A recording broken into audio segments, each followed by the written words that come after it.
Welcome back दोस्तों, स्वागत है आप सबका एक और नई वीडियो में। दोस्तों आज हम एक ऐसे ऑटोमोटिव ब्रांड के बारे में बात करने वाले हैं जो कभी भी ब्रांड नहीं बन सका। जी हाँ, एक ऐसी ऑटोमोटिव कंपनी जिसने इंडिया में कार मॉडिफिकेशन को नेक्स्ट लेवल पर पहुंचा दिया। इनकी मॉडिफिकेशन इतनी तगड़ी रहती थी कि हर कोई अपनी कार इनसे मॉडिफाई करना चाहता था, चाहे बात करें सेलिब्रिटीज की या फिर किसी बिजनेसमैन की, जिसमें अगर आप इस ब्रांड को अपनी थार दे देते तो वो इसे हल्क में कन्वर्ट कर देते थे, एक वोल्वो XC90 को 2 डोर स्पोर्ट कार में कन्वर्ट कर देते थे और फॉर्च्यूनर को इस ये क्या है? ये तो टट्टी है।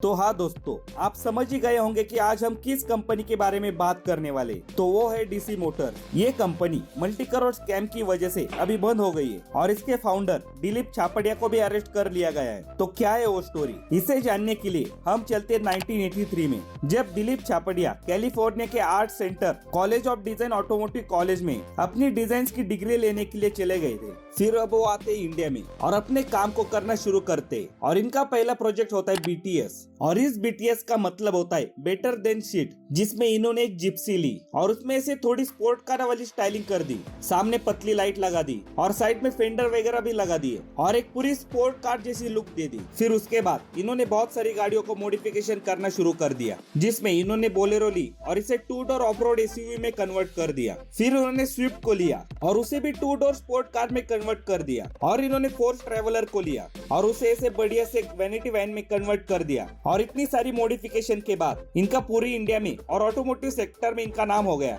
फिर उसके बाद इनके करियर में 2003 में एक टर्निंग पॉइंट आता है, जिसमें एस्टन मार्टिन नामक एक कंपनी दिलीप छापड़िया को साइन कर लेते अपनी एस्टन मार्टिन विंटेज का कॉन्सेप्ट मॉडल बनाने के लिए। तो यार ये काफी तगड़ी चीज है, क्योंकि एस्टन मार्टिन जैसी कंपनी अपनी डिजाइन के लिए जानी जाती है और उस कंपनी ने दिलीप छापड़िया को हायर करा अपनी कार की डिजाइन के लिए। लेकिन ये चीज इंडिया के हिसाब से कुछ ज्यादा बड़ी नहीं थी, इन्हें इंडिया में अपने आप को एस्टेब्लिश करने के लिए कुछ अलग करना था। तो फिर 2004 में ये एक ऐसी गाड़ी डिजाइन करते जो अपने आप ही पार्क हो जाती है, जो अपने आप ही ठीक हो जाती है, जिसके दरवाजे अपने आप ही बंद हो जाते हैं और इसकी डिक्की वगैरह अपने आप ही बंद हो जाती है, और ये गाड़ी अपने दुश्मन को पहचान के उन्हें मार भी सकती है।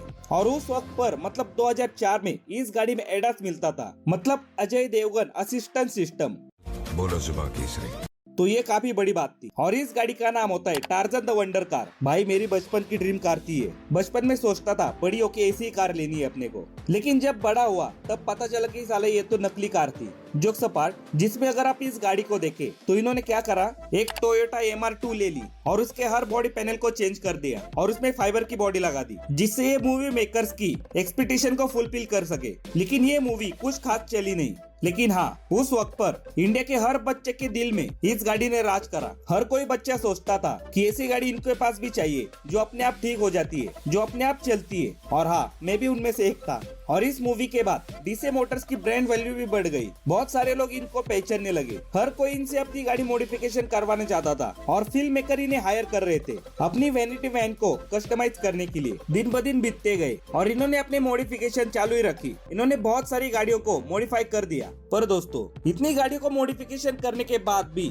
दिलीप छापड़िया को सेटिस्फेक्शन नहीं मिल रही थी। उन्हें एक ऐसी कार बनानी थी जिससे इनका नाम पूरे इंडिया में ही नहीं बल्कि पूरी दुनिया में फेमस हो जाए, क्योंकि इंडिया की खुद की कोई स्पोर्ट कार नहीं थी। इसलिए उन्होंने सोचा क्यों ना हम ही अपनी एक स्पोर्ट कार बना ले, जिससे हम पूरी दुनिया में फेमस हो सके। और इसी सोच के साथ 2008 में इन्होंने DC अवंती को शोकेस करा, और इस अवंती शब्द का मतलब होता है फॉरवर्ड लुकिंग। फिर 2012 में इन्होंने इस अवंती कार का एक नया वर्जन शोकेस करा, जो कि अमिताभ बच्चन के हाथों से हुआ था, जो कि पहले से भी बहुत बढ़िया था। फिर उसके बाद 2015 में इन्होंने DC अवंती का प्रोडक्शन वर्जन शोकेस करा, और इसे देखते ही इंडिया के लोग इसे पागल ही हो गए, क्योंकि इसकी लुक्स आपको थोड़ी लैम्बोर्गिनी और थोड़ी फरारी जैसी मिलती थी, जिसमें इस गाड़ी में ऐसी पतली पतली सी लाइट मिलती थी जो कि स्पोर्ट कार में ही आती है। छोटा सा बोनेट मिलता है और साइड में ऐसे बड़े बड़े एलॉय मिलते हैं। इसके ग्लासेस भी काफी छोटे होते हैं लैम्बोर्गिनी की तरह, और इसके एयर इनटेक भी दरवाजों के ऊपर मिलते हैं। पीछे की साइड ओपन इंजन एरिया मिलता है, जो कि लैम्बोर्गिनी कार्स में आता है। और इस गाड़ी की लुक काफी ठीक ठाक होती है, लेकिन यार मन तो तब बैठ जाता है जब आप इस गाड़ी की स्पेसिफिकेशन सुनोगे, क्योंकि इस गाड़ी में आपको 2.0 लीटर का एक पेट्रोल इंजन मिलता है, जो कि रेनॉल्ट से लिया गया है और इसका ट्रांसमिशन भी किसी और कंपनी से लिया गया होता है। और अगर पावर फिगर की बात करें तो इस गाड़ी में कंबाइंड 250 हॉर्स पावर मिलती है और इसके महंगे वाले वर्जन में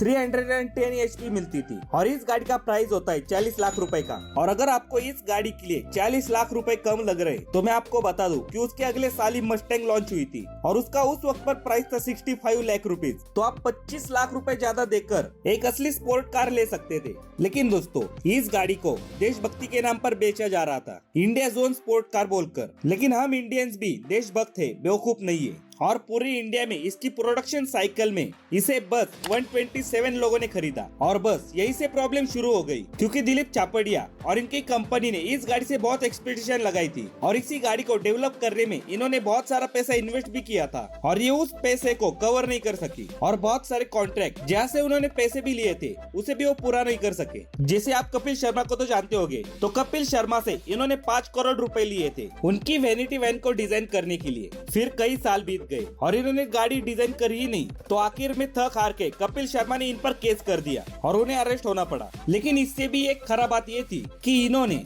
एक ही चासी नंबर और एक ही इंजन नंबर से मल्टीपल कार्स बनाई और उन कार्स को लोगों को बेचा भी। तो ये चीज सामने आते ही लोगों ने इस कंपनी पर केस ठोक दिए और तब जाके ये स्कैम सामने आया। और इस स्कैम की वजह से हमारी सरकार को 40 करोड़ का नुकसान हुआ था, क्योंकि इन्होंने एक ही गाड़ी पे मल्टीपल्स लोन लिए थे और कार्स के ऊपर लोन जनरली सस्ता भी मिल जाता है। और इस पे जब इंक्वायरी हुई तो इस कंपनी के फाउंडर दिलीप चापड़िया को अरेस्ट कर लिया गया और उनका ये स्टेटमेंट था कि उनके खिलाफ लोगों ने स्कैम करा है, जैसे इनकी कंपनी के कुछ पुराने लोग। और इनका ये भी कहना था कि कई लोगों ने इनकी ब्रांड वैल्यू को नुकसान पहुंचाने के लिए भी साजिश रची है। तो यार हम इस वीडियो में इस बात का फैसला नहीं कर सकते कि कौन सच्चा है कौन झूठा, ये चीज आने वाले दिनों में पता चली जाएगी।